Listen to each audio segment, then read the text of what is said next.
Olá, ouvintes e leitores, sejam bem-vindos à nossa leitura bíblica comentada.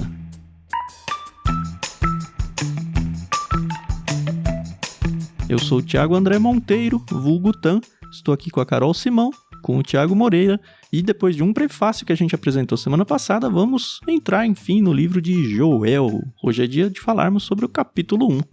Bom dia, tudo bem com vocês? Oi pessoal, tudo bem? Aqui é a Carol Simão, e sim, Joel é um livro aí que a gente não estuda muito, mas tá na Bíblia, né? Então, bora lá.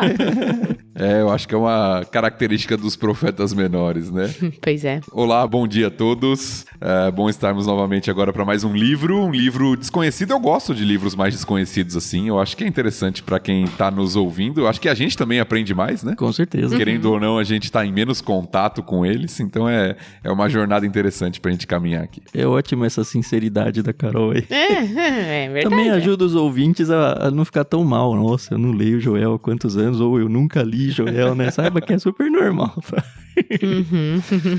E vai ser uma jornada curtinha, né? 3 capítulos só, a gente já falou isso também lá no prefácio. E hoje é dia, então, a gente vai dividir isso em 2 blocos. No primeiro bloco, eu que vou fazer a leitura.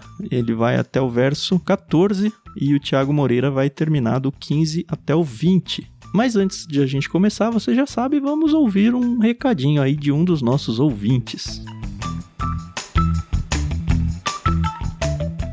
Olá pessoal, aqui quem fala é a Gabriela Bonilha, diretamente de Curitiba, Paraná. Primeiramente gostaria de agradecer a editora Mundo Cristão por emprestar a versão NVT e a compositora Maria Lídia pelo álbum Inspiração em 3 Tons. Muito obrigada por agraciar esse projeto maravilhoso que nasceu no coração do Tan e da Carol. Então, Tan e Carol, Pastor Thiago, Pastor Edu e todos os outros convidados, muito, muito obrigado por dedicarem o tempo de vocês tão precioso para nos explicar, nos ensinar e ler a Bíblia conosco.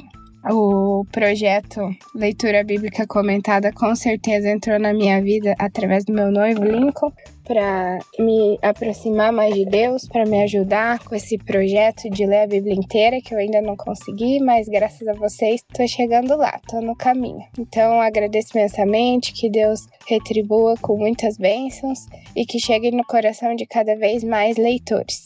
Quero aproveitar também para convidar o pessoal que está escutando para ajudá-los mensalmente a ser uma contribuição financeira aí para esse projeto, para que eles consigam atingir mais corações ao longo desse caminho aí de muitos anos. Um beijo e bora escutar o próximo episódio. Eu espero que você tenha se empolgado com a ideia de mandar um áudio você também pra gente. Não esquece, tá? Você pode fazer isso através do Telegram ou você pode fazer isso através do Discord. Os dois são espaços gratuitos onde você pode interagir com a gente. Então entra em um dos dois aí da sua preferência, manda um recadinho em áudio pra gente. Funciona como um áudio do WhatsApp mesmo, contando um pouquinho sobre quem é você, dando os créditos do programa para Mundo Cristão e para Maria Lídia, e contando também um pouquinho de como tem sido para você a experiência de ouvir o LBC.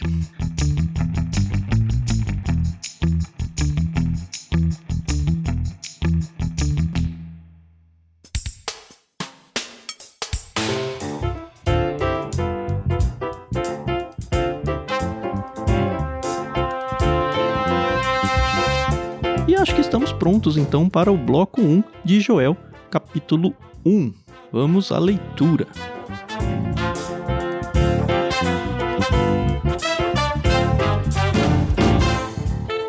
O Senhor deu esta mensagem a Joel, filho de Petuel.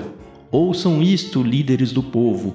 Ouçam todos que habitam na terra. Em toda a sua história já ocorreu algo semelhante? Contem a seus filhos o que aconteceu e que seus filhos contem aos filhos deles.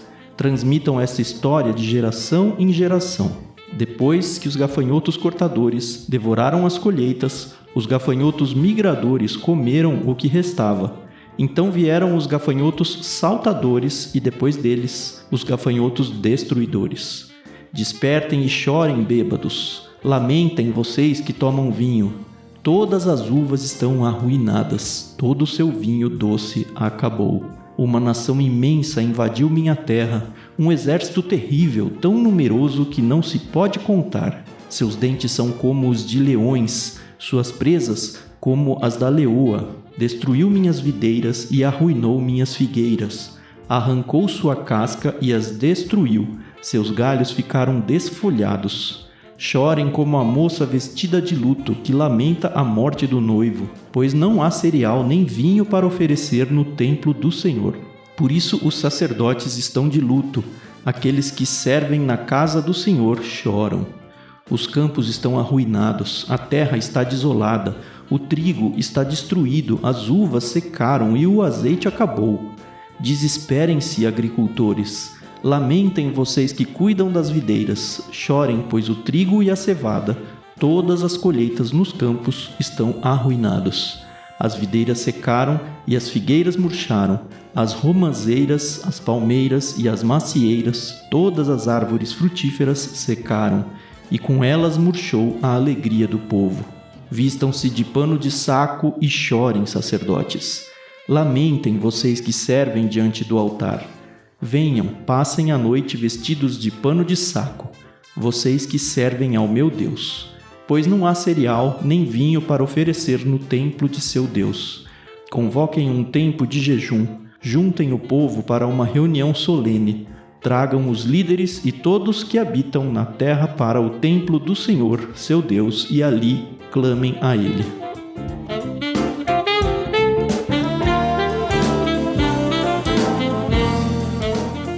Sabe uma coisa que eu peguei e depois de, assim, já tinha virado um dia que eu tinha estudado tudo, aí eu falei, deixa eu dar mais uma olhadinha.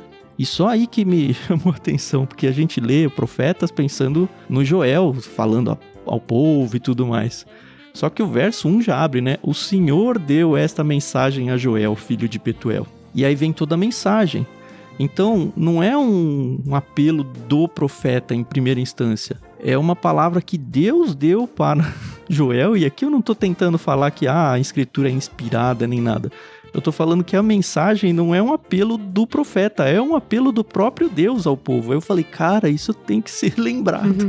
E isso é muito característico dos profetas, né? Sim. Oséias, que já foi alvo aqui do nosso debate, ou do debate de vocês junto com o Ricardinho lá no LBC, também começa da mesma forma.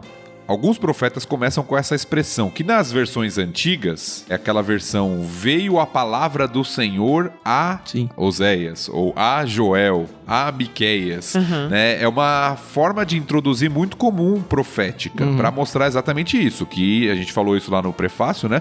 Que o profeta é uma espécie de boca de Deus. Ele fala a mensagem que ele recebeu da parte do Senhor.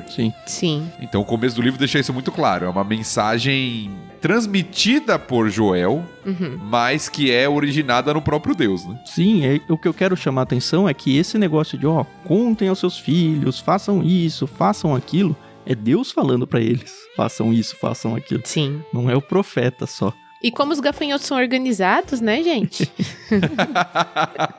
Porque primeiro vieram os gafanhotos cortadores, depois os migradores, aí os saltadores e, por último, os destruidores. Então, olha aqui, que linha de produção, hein? Eu fui pesquisar um pouco sobre isso e há muito debate, porque é difícil até a tradução. Se você pegar traduções diferentes, você vai ver que eles traduzem com termos diferentes. A minha leitura anual, dessa vez eu tô fazendo na revista corrigida. E deixa eu pegar aqui rapidinho. Lá fica, o que ficou da lagarta, o comeu o gafanhoto. O que ficou do gafanhoto, o comeu a locusta. Aí eu fui no dicionário, né? E tá lá, locusta é um gafanhoto. E o que ficou da locusta, o comeu o pulgão. Pulgão a gente que mexe com planta, né? Já conhece tudo. Mas é o que o Thiago falou, você vai pra comentaristas, eles falam, cara, não sei o que é esse negócio aí, mas um monte de gafanhoto. Tem basicamente, pelo que eu entendi das discussões, duas linhas de interpretação.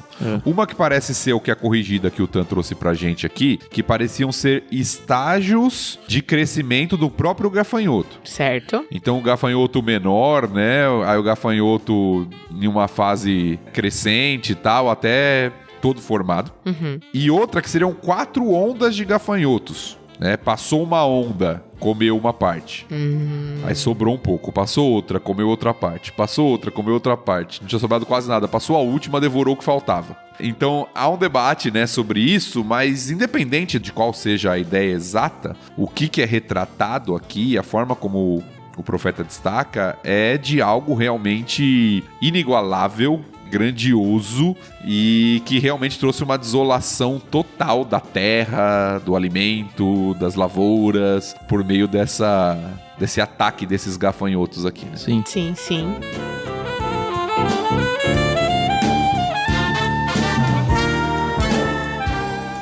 Eu acho que uma ponte interessante pra gente fazer é que, a gente já mencionou isso no prefácio, aqui o Joel está relatando um fato, um acontecimento histórico, acontecimento que aconteceu, né, mas enfim, que rolou ali na época deles. O que eu quero dizer é que ele não está fazendo aqui nenhum tipo de alegoria nem nada.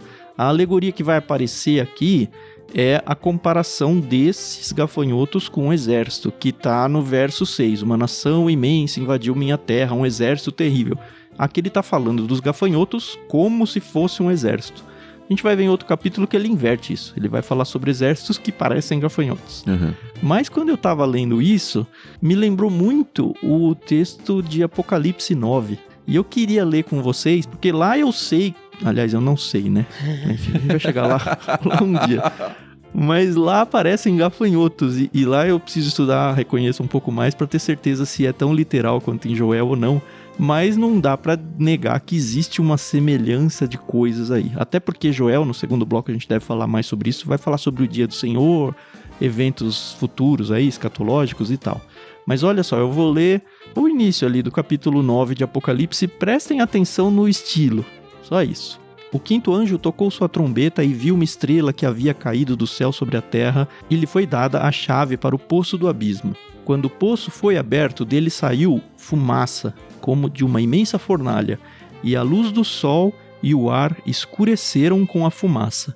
Então da fumaça saíram gafanhotos, que desceram sobre a terra, e lhes foi dado poder para ferroarem como escorpiões. Receberam ordens para não danificar a vegetação, nem as plantas, nem as árvores, mas apenas as pessoas que não tivessem o selo de Deus na testa. Também lhes foi ordenado que não as matassem, mas que as atormentassem por 5 meses com dor como a da ferroada do escorpião. Naqueles dias as pessoas procurarão a morte, mas não a encontrarão. Desejarão morrer, mas a morte fugirá delas.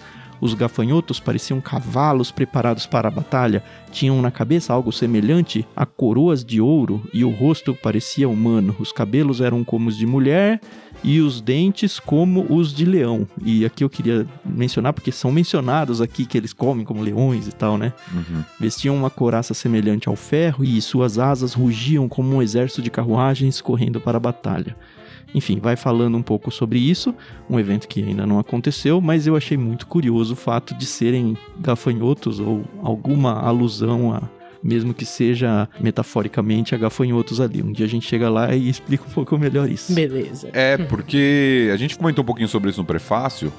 O que para nós que vivemos numa sociedade e numa cidade, né, nós que estamos em São Paulo, que é pouco agrícola, o gafanhoto é um animal inofensivo. Ah, que bonitinho, o grilinho ali, Pelo menos eu nunca tive medo de gafanhoto, né? Exatamente. Na metrópole, o pessoal tem mais medo, principalmente as mulheres, têm mais medo de barata do que de gafanhoto, né? Gafanhoto não é um animal que mete medo. Porém, numa sociedade agrícola, gafanhoto de fato é considerado uma praga. Até os dias de hoje. Sim. Né? Se você pesquisa até os dias de hoje, é considerado uma praga, né? Algo que realmente tem um poder de destruição muito grande. Não teve há alguns anos aí uma nuvem de gafanhotos em algum lugar aqui? Sim. Sim. Né? Então até hoje isso é um problema para quem vive dessa realidade, né? E no mundo antigo ainda mais, né? Numa sociedade em que dependia boa parte da agricultura, tanto é que a gente mencionou isso, né? Uma das pragas do Egito é também uma praga de gafanhotos. Exato. É verdade. Nós temos o sinal de gafanhoto em alguns lugares das escrituras como um sinal de juízo mesmo de Deus, de tragédia, de dificuldade, né? De desolação de uma nação. Então esse símbolo, né? Em Apocalipse, vamos colocar assim, ele retrata essa visão de algo realmente com um poder destruidor muito grande. Sim.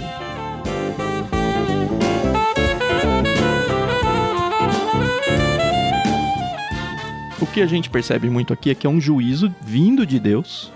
O próprio Deus falando, olha, se voltem para mim aqui, lamentem. Assim, não é algo que o homem causou e não é algo que o homem tem o que fazer. Ele é totalmente refém daquilo. Quando eu tava lendo isso, me lembrou muito da pandemia do Covid que a gente viveu há pouco tempo aí. É essa impotência do ser humano diante de algo que tá aí, é isso, sabe? A gente tem que conviver. Eu não sei o quanto das igrejas pegaram, por exemplo, Joel para fazer série de pregações, mas era um livro muito bom para ser feito. Não no sentido de que, Deus está mandando isso como condenação, mas no sentido de que, olha, despertem, lamentem. A única salvação que vocês têm agora é Deus. É Deus que pode comandar alguma coisa para mudar esse cenário. Vocês não têm nada para fazer aqui. E é interessante que esse juízo de Deus, né, parece que tá tendo uma proporção gigantesca. Sim. Né? Porque a gente falou dos gafanhotos lá no versículo 4, mas no versículo 2, logo depois ali da introdução, que fala que é uma sentença, uma palavra que vem da parte do Senhor, a forma como é descrita, a forma como Joel coloca aqui a questão é muito interessante, porque ele chama o povo e a liderança do povo a uma reflexão de que é algo que eles nunca viram antes. É inédito. Já aconteceu algo semelhante, né? Termina assim. Exatamente. É uma pergunta retórica, né? Em toda a sua história já ocorreu algo semelhante? Ou seja, a resposta esperada é não. Então, algo que está acontecendo aqui de muito grande, de algo realmente que eles não estavam acostumados. E olha que ele está falando aqui aos anciãos. Sim. Né? Na nossa versão, aqui na NVT que a gente está lendo, está líderes do povo. Sim. Que é a ideia mesmo de líderes. Mas literalmente a palavra aqui é anciãos. E em algumas versões você vai ter traduzido como velhos. Sim. Eram geralmente os mais velhos que lideravam o povo. Então ele olha para aqueles mais velhos, aqueles que já têm experiência, e fala, vocês já viram algo semelhante? Em toda a vida de vocês, tudo aquilo que vocês já passaram, vocês já viram algo semelhante? E a resposta é não. E não só semelhante, mas a importância no sentido de que, contem pros filhos, contem pros netos, contem para todas as gerações. Não é o que a gente vai fazer com o Covid, sabe? Contar, quando eu era... Não vou dizer quando eu era jovem, porque eu já não sou jovem, né? Mas enfim, quando eu era mais novo, a gente viveu isso e tal. Uma coisa que nós, pelo menos, nunca vivemos. E a ideia é de que aquilo deve servir como exemplo, né? Isso. É uma lição que eles têm que tomar da história, né? Do que está acontecendo no momento, da forma como Deus está trazendo o juízo sobre o povo e de como isso vai servir para os filhos, talvez, evitarem os erros que estão levando eles a tal realidade. A lição maior que me dá é, cara, a gente não tem poder. Não tem. É Deus quem governa, é Deus quem decide a bonança e é Deus quem decide a tragédia. A gente está vivendo aqui à mercê, no fim das contas, da vontade de Deus. A gente pode ter essa impressão e uma falsa impressão de que, vamos usar o ambiente agrícola aqui, nós controlamos as plantações, os tempos de colheita e tudo isso. Mas não, no fim, sabe, quem dá o crescimento é o Senhor. A gente planta, a gente rega, mas quem dá o crescimento é o Senhor. É isso elevado à máxima potência. A gente é impotente no andar da história. E continuamos sendo. Sim. O que resta pra gente é isso, olha, em momentos como esse, lamentem, voltem-se pra Deus. E é interessante esse lamentem aqui. A lista que ele coloca, né? É meio que uma progressão. Ele começa com os bêbados, né? Porque, enfim, não tem uva, não tem vinho, e aí vocês não tem o que beber. Se a gente for olhar o livro todo, é o único pecado aí mencionado, beberrões aí. Aí a gente vê, as pessoas comuns, né? Eu li meio que assim, todo mundo aí comum, os bêbados, as pessoas que não necessariamente são servos do Senhor. Mas isso começa a impactar não só a vida cotidiana, que é a bebida mais comum deles, o vinho, mas começa a impactar também a adoração deles. E aí entra o segundo grupo, que são os sacerdotes. Olha, vocês fiquem de luto. Vocês não conseguem prestar o culto direito ao Senhor, porque eles não conseguem ter os elementos de culto ali. Tinha a libação, os cereais e tudo mais, não dá para fazer o culto mais. E o terceiro, que é o mais tenso, vocês não têm comida pro povo. Acabou, vocês estão morrendo de fome por causa disso. E não é mais só um vinho, sabe? É a subsistência. É interessante essa estrutura que o Tan falou, porque parece que nós temos um padrãozinho aqui, né? Primeiro que chama as pessoas a algo, mensagens aqui no imperativo, né? Versículo 5, despertem e chorem, lamentem. E aí fala dos bêbados primeiro, como foi bem mencionado. E aí depois vai dar um motivo pelo lamento, pelo despertar, pelo choro. E ele vai mesclando isso. Exortação, né? Ordens, imperativos do que eles deveriam fazer. O grupo que ele está se referindo, os bêbados, os agricultores, os sacerdotes. E o motivo pelo qual eles deveriam ter tal atitude. É quase que uma estrutura muito próxima, muito similar, quase estrofes que vão sendo repetidas aqui para grupos distintos que estão sendo afetados pela calamidade, né?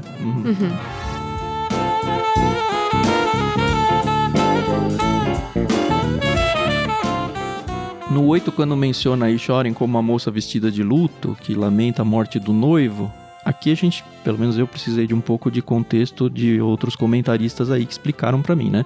A parte de casamento, né? A cultura de casamento lá, a mulher já era chamada de noiva, às vezes até de esposa, antes do casamento formal em si. Tinha ali um período ali. Sim. A impressão que dá é que o noivo dela, o esposo que não concretizou o casamento ainda, morreu antes. Mas ela já era considerada dele ali, a esposa dele. E aí eu fiquei pensando, nossa, parece meio perdido isso aqui. Mas na minha leitura isso daqui é meio que, olha, as coisas normais da vida estão acontecendo quando de repente cai uma desgraça. Vinda do Senhor aqui no caso. E pode acontecer, né? Pode acontecer e o que a gente vai fazer além de chorar como uma moça vestida de luto, sabe? Ela estava num momento feliz da vida, num momento de grande expectativa, num momento que todos no seu entorno estavam comemorando com ela e aí de repente morreu o noivo dela no dia do casamento, sei lá, alguma coisa assim, sabe? A desgraça, a calamidade, ela pode vir a qualquer momento. Mesmo quando a gente tá vivendo os nossos momentos mais felizes. Ou seja, né? Vamos lamentar porque o negócio tá feio, né? Eu acho que o comparativo aqui, né? A metáfora, vamos colocar assim, é justamente para destacar essa questão de lamento profundo. A imagem que é retratada é justamente essa. É como se contextualizando pro dia de hoje, né? Como se a noiva estivesse no altar esperando o noivo chegar pro casamento e ela recebe a notícia de que ele morreu. Inclusive, existem novelas mexicanas em que o primeiro capítulo é exatamente isso. É o casalzinho, que não chega a ser o protagonista, que vai se casar, e aí matam o noivo ou a noiva, né? E aí começa todo o drama da novela, entendeu? Tá vendo aí? Os autores, eles copiam a Bíblia, entendeu? É verdade, né?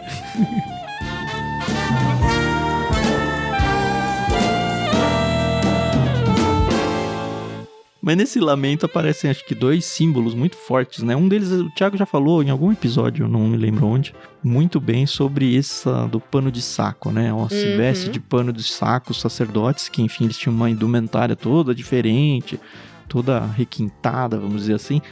Mas não, vistam-se de pano de saco, isso aqui tá no 13. E convoquem, no 14, né? Um jejum coletivo, o povo todo. É exatamente isso. Quando a gente não tem nada pra fazer, a única coisa que a gente pode fazer é clamar ao Senhor. Na verdade, assim, é isso que a gente pode fazer sempre. É que a gente só percebe isso nesses momentos, infelizmente. Exatamente. É interessante porque os sacerdotes são mencionados antes até, né? Eles são mencionados lá no versículo 9, falando que eles estão de luto. E é interessante entender o porquê eles estão de luto aqui. É como se a função deles tivesse caído na inutilidade. Porque o que o sacerdote fazia? Ele oferecia as ofertas, certo? Só que agora não tem mais oferta para oferecer. O campo tá arruinado, a terra tá desolada, o trigo tá destruído, as uvas secaram, o azeite acabou. Ninguém tem nem mais o que levar para a oferta de tal desolação que aconteceu na terra. Pois é. Até os animais estão sofrendo aqui, né? Exatamente. Tem um dos versículos, agora eu não me lembro de cabeça qual que é, mas que fala que os animais estão... Eu acho que é na segunda parte, a gente não leu ainda. Mas que os animais estão clamando diante de tal realidade, diante de tal destruição. Então, como o Tan falou, né? Ele começa a mensagem, até de forma meio irônica, eu entendo pelo menos, falando dos bêbados, né? Falando, olha, vocês deveriam chorar, porque nem bebida mais pra vocês vai ter, né? Não tem mais videira, não tem mais uva, não tem mais vinho, vocês deviam estar lamentando. Vocês que gostam de viver, né, na bebedeira, deviam estar lamentando porque vocês não vão ter mais isso. Reconheçam o Senhor até no meio do seu pecado, né? Aí no versículo 11, ele vai lá para os agricultores, que evidentemente são afetados por isso. A gente já falou, né? Desesperem-se, agricultores. Gente. Lamentem vocês que cuidam das videiras. Por quê? Porque eles não têm mais trabalho, né? Não tem mais o que fazer. O trigo, a cevada, as videiras, as figueiras, as romãzeiras, as macieiras, as palmeiras. Ele vai descrevendo, né, de forma bem minuciosa que tudo tá destruído. Tem só um parênteses antes de seguir, Thiago. Teve um comentarista que mencionou sobre essas árvores. Falou, olha, algumas árvores aqui de raízes muito profundas que morrem com muita dificuldade. Mas morreram. Tamanha seca que ficou aqui. Caramba. E que lembra muito o final do livro do profeta também, Abacuque. Que fala da figueira não florescer, de não ter fruto na vide. Então aquele final do livro, né, de Abacuque, que também destaca um cenário de desolação. Mais um cenário de dependência de Deus e de louvor a Deus mesmo em cenários assim. Exato.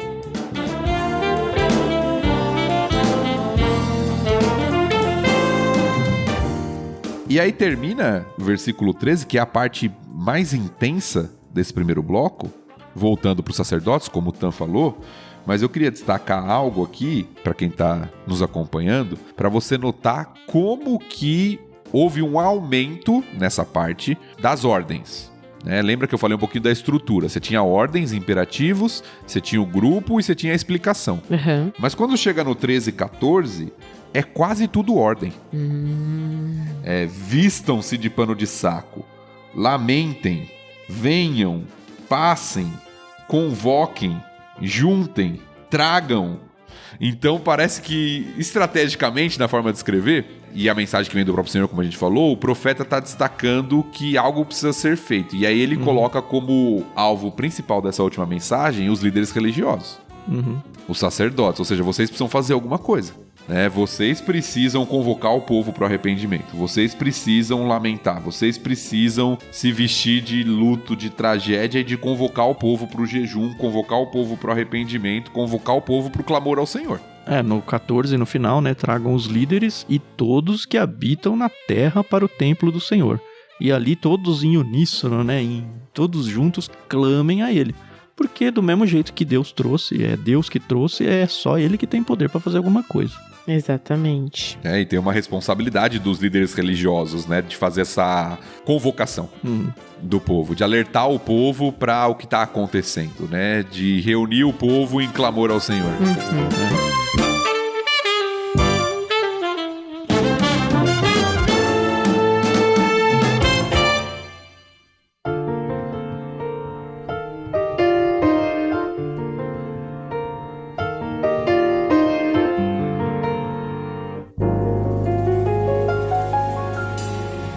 Isso, acho que estamos prontos então para o bloco 2, verso 15 até o verso 20, leitura do pastor Tiago.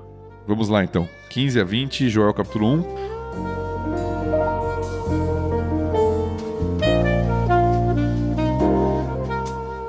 O dia do Senhor está próximo, o dia em que virá a destruição da parte do Todo-Poderoso.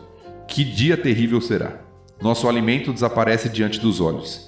Já não há alegria e exultação na casa de nosso Deus. As sementes morrem na terra seca. As colheitas de cereal se perdem. Os celeiros estão vazios. Os armazéns abandonados. Como os animais gemem de fome. As manadas de gado vagam confusas, pois não encontram pasto. Os rebanhos de ovelhas sofrem. Socorro, Senhor! O fogo devorou os pastos do deserto, e as chamas queimaram as árvores do campo. Até os animais selvagens clamam a ti, pois os riachos secaram, e o fogo devorou os pastos do deserto.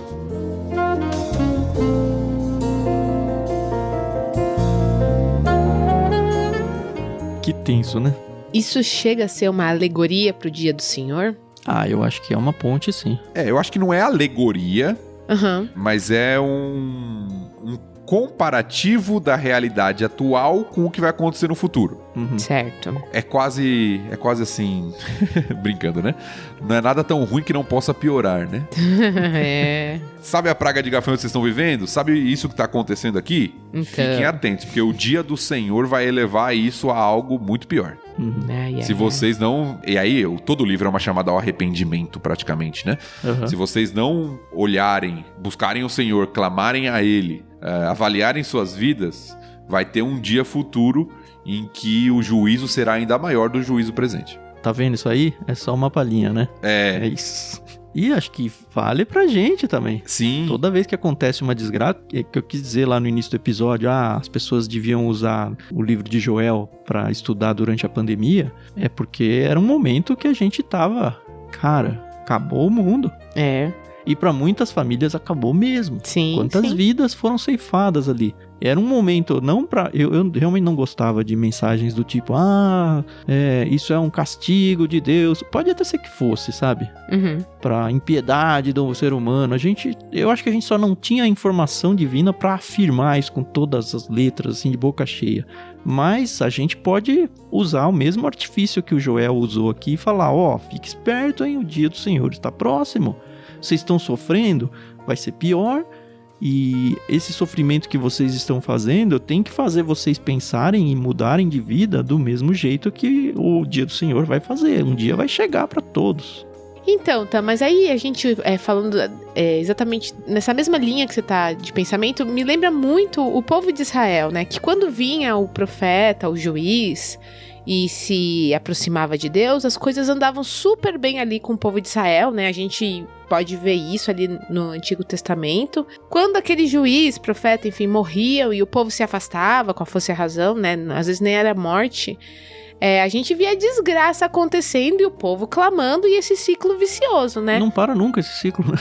Exatamente, foi a mesma coisa. Quantas vezes a gente ouviu na pandemia, quando as coisas voltarem à sua normalidade, essa normalidade entre aspas, o ser humano vai estar melhor, as pessoas vão estar mais abertas. Eu ouvia pessoas dentro das igrejas, eu vou trabalhar para a obra e vou fazer acontecer, e aquele vizinho que eu nunca falei de Cristo eu vou falar, sabe? E eu sei que quando a pessoa falou isso, ela falou isso de coração, né?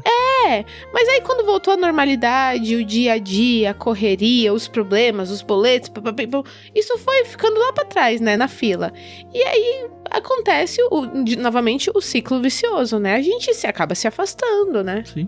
É o que aconteceu com o povo quando atravessou o Mar Vermelho. Eu já falei 1000 vezes aqui. Nossa, como que quem atravessou o Mar Vermelho 15 dias depois tava reclamando de poder de Deus, sabe? Cara, você atravessou o meio do mar. Pois é. Mas a gente vive a mesma coisa todo dia, cara.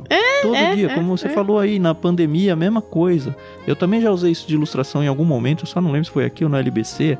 Aquela de quando a gente vê um acidente horrível na estrada, você tá correndo. Passa, o carro tá todo estrupiado, morte no asfalto, aí você anda nossa, a vida tem valor, né? Deixa eu tomar um cuidado. Aí você anda numa velocidade mais baixa, mas dura 3, 4 quilômetros e já tá correndo de novo. É fogo. A gente é danado, né? Ai.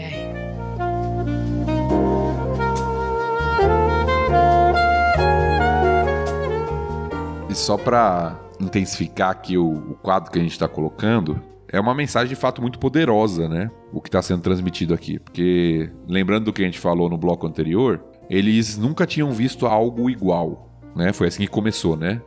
Vocês já viram algo igual nos dias de vocês? Não. Só que aquilo que eles estavam vivendo, que para eles era a maior tragédia, e talvez para nós da nossa cultura, como o Tan fez o paralelo da nossa época, talvez a maior tragédia que nós vivemos foi a pandemia. Sim. Pensando em proporções globais, pelo menos a nossa geração. Talvez tenha sido a maior tragédia que nós vivemos. Isso não se compara ao juízo que vem do Senhor para o povo que o desconsidera. E vem, hein? Claro que pode parecer uma mensagem de um Deus, e às vezes as pessoas falam isso, né? O Deus do Antigo Testamento parece um Deus muito irado, sem muita graça, sem muita misericórdia, mas na verdade aqui é um alerta.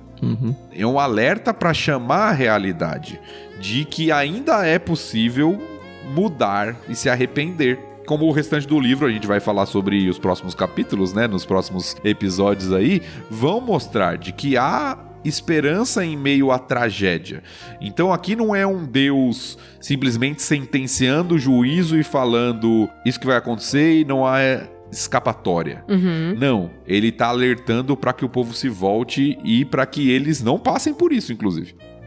Verdade. Infelizmente, o capítulo 1 não chega nessa parte ainda, né? A gente termina com incêndios ainda. Além disso tudo, incêndios consumindo o que faltou. Me lembrou muito a leitura do 15, já falei, acho que no prefácio também. O 15 da Raquel de Queiroz, que é no sertão lá, sabe, desgraça em cima de desgraça. A Carol tem alguma coisa aí, tia Thay de Vixe lá, não lembro como é que Eita atrás de Vixe. Eita atrás de Vixe. Mas é isso aí, o dia do Senhor tá próximo. E também me lembrou aquele texto que fala, as mulheres estarão fazendo isso, você tá fazendo aquilo, quando vier mesmo o dia do Senhor, a vida vai estar correndo normalmente, como tá correndo hoje. Sim. Sabe, eu não sei se do momento que a gente tá fazendo essa gravação até o momento que eu vou editar pra publicar isso, se a gente já não vai ter virado o jogo, talvez.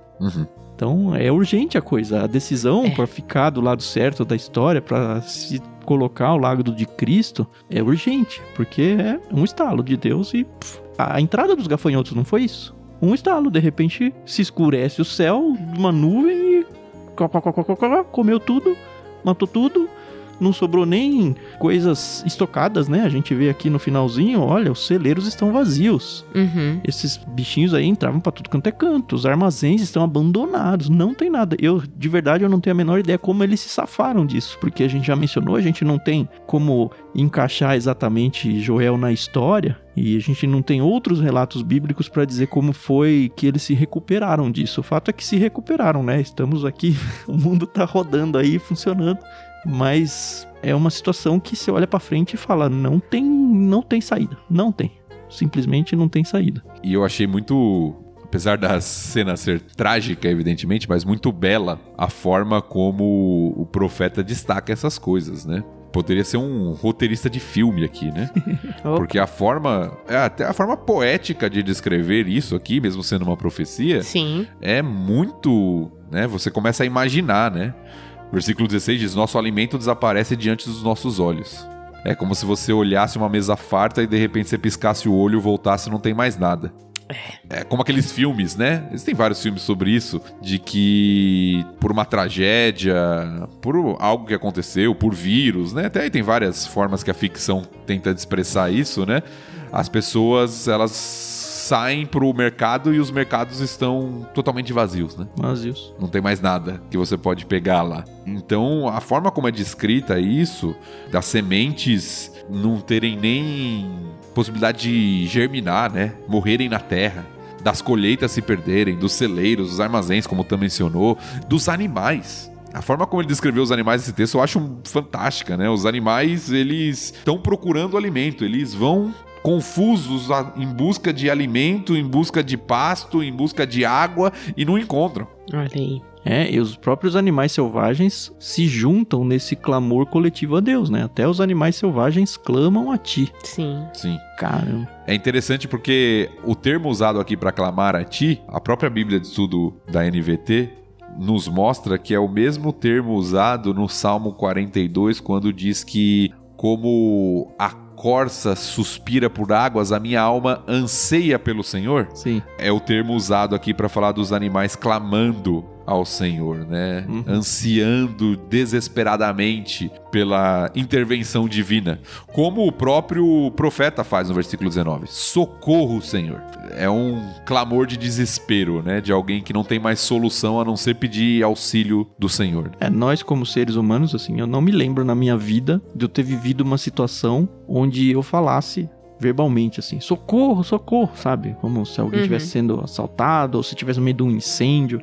Mas é essa urgência, né? Socorro, Senhor. Esse capítulo termina num desespero, né? A gente não tem nenhum fiapo de esperança aqui, mas graças a Deus, Joel escreveu mais 2, né? Ou pra desesperar mais, né? Ou pra falar, não, peraí. Vamos descobrir nas próximas semanas, né? Eu espero que você tenha ouvido o nosso clamor, pra usar a palavra aqui que o Thiago trouxe, né? Pra ter lido o livro inteiro antes de partir na audição. Mas se não fez isso, talvez agora você vá fazer, né? Não vai aguentar esperar uma semana para saber como é que vai ser resolvida essa situação aí. E a gente não é daqueles que falam, não, espera pra ler, espera pra gente ler junto. Não, vai lendo a sua Bíblia, lê várias vezes, porque quanto mais você for lendo, mais a gente vai crescendo.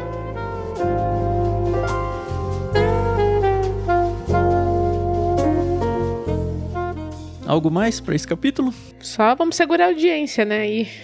Eu acho que a mensagem principal, né, desse primeiro capítulo é justamente o que a gente já foi destacando ao longo do episódio aí, né, ao longo da nossa gravação.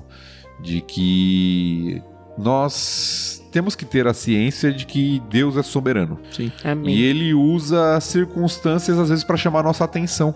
Às vezes as circunstâncias são ruins. Às vezes as circunstâncias são de dificuldade para nos trazer a reflexão. Salomão, né, escrevendo o livro de Eclesiastes, disse que é melhor estar numa casa onde há luto do que onde há festa. Sim. É sempre um texto difícil da gente aceitar, né? Porque ninguém gosta de estar num lugar de luto. Mas às vezes são as circunstâncias difíceis da vida que Deus usa para chamar a nossa atenção. E é o que Ele está fazendo com o povo aqui. Uhum. É uma calamidade, é uma tragédia nacional que Deus está usando para chamar o seu povo para voltar para Ele. Uhum. E se a gente olha para a experiência mesmo, né, de vivência, tem muitas pessoas que chegam ao Senhor em momentos de crise, assim.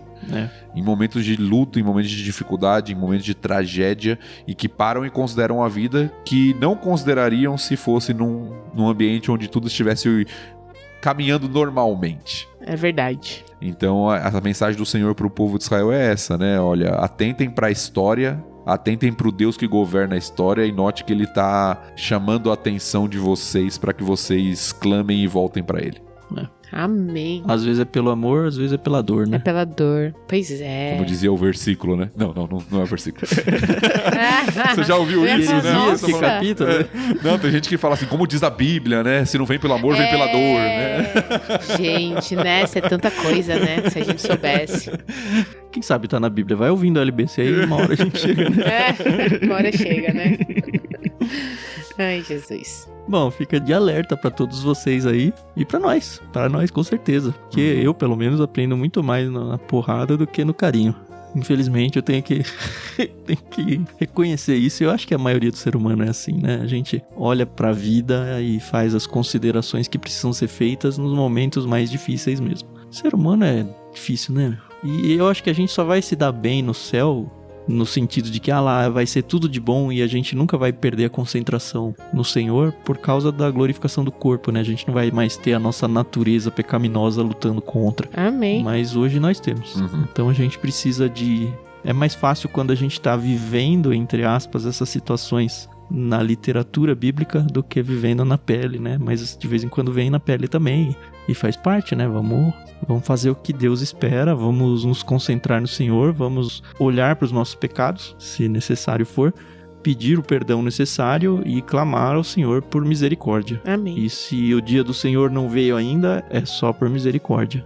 Você acha que o Deus do Antigo Testamento, que promete um dia tão ruim assim, um dia tão terrível, para usar o verso 15, né? Saiba que esse dia tão terrível ainda não chegou por misericórdia. Então vamos aproveitar a oportunidade que Ele está dando pra gente. Que um dia vai acabar esse período aí chegou.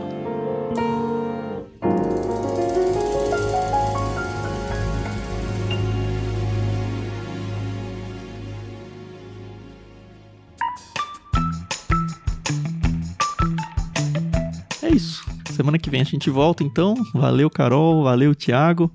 Obrigado, ouvintes. Obrigado, ouvintes que estão aqui no Discord acompanhando também com a gente. Se você quiser acompanhar as gravações, é só juntar aqui com a gente, é de graça. Acessa bit.ly/leitura coletiva, que por lá a gente faz a transmissão de todos os episódios do LBC. Semana que vem, então, a gente volta. Fiquem com Deus e até mais. Tchau, tchau. É isso aí, pessoal. Muito obrigada pela paciência e audiência de vocês. É sempre um prazer estar aqui nessa horinha aí que a gente consegue sentar para gravar.